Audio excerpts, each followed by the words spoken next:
Katie Mintz, and welcome to the Sun Current Today daily webcast, bringing you the latest news for Apple Valley, Burnsville, Eagan, Lakeville, and Rosemount. Some local buses could be on the risk of going bust next year. The Minnesota Valley Transit Authority Board of Directors approved an operating budget for 2010 last night that will leave its reserves at dangerously low levels if more funding isn't secured. MVTA, which provides transit service in Apple Valley, Burnsville, Eagan, Rosemount, and Savage, will use $3.6 million from its reserves to maintain its level of service next year. Its remaining reserves will be enough to cover just 1.8 months of expenses, well below the MVTA's own 4-month reserve policy.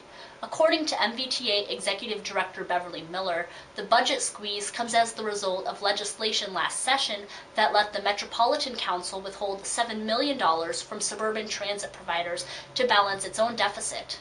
The suburban providers were asked to spend down their reserves instead. The MVTA specified in its budget it would need about $3 million additional dollars to stay within its 4-month policy. Director Jane Victory, who leads the board's finance committee, said if MVTA's reserves reach the 1.8-month level, cuts in service will be necessary. Check for more next week's Sun Current newspaper. In this week's paper, a story on a District 196 task force looking at the future of middle school athletics. The Rosemount-Apple Valley-Eagan School District is looking for ways to make its $900,000 middle school sports program cost neutral. Currently, the $50 participation fee covers only about a quarter of the expense at the 6 middle schools. The task force includes district officials, middle school and high school athletic directors, and representatives from city parks and recreation departments and the 4 area youth athletic associations. According to task force leaders, solutions could include working with athletic associations to cut overlapping programs at middle schools, adding new intramurals at middle schools, and increasing fees. The task force is planning to bring a recommendation to the school board this winter for changes to be in place next school year. For the full story, pick up today's Sun Current or visit www.mnsun.com.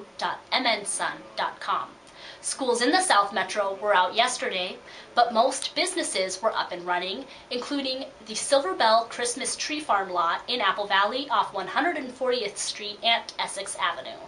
I caught owner Bill Braybeck of Apple Valley shaking the snow off his trees as he opened for the afternoon.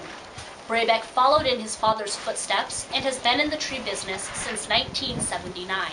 His lot is open weekdays 3:30 to 7:30 p.m. through the weekend before Christmas. Falling snow has been replaced by falling mercury. Your mytv.com forecast for this evening is a cold one. Expect lows around 5 below with west winds 5 to 15 miles per hour. Friday will be partly cloudy with highs around 10 and lows around 0 and southwest winds 5 to 10 miles per hour. For Sun Current, I'm Katie Mintz. We'll see you tomorrow.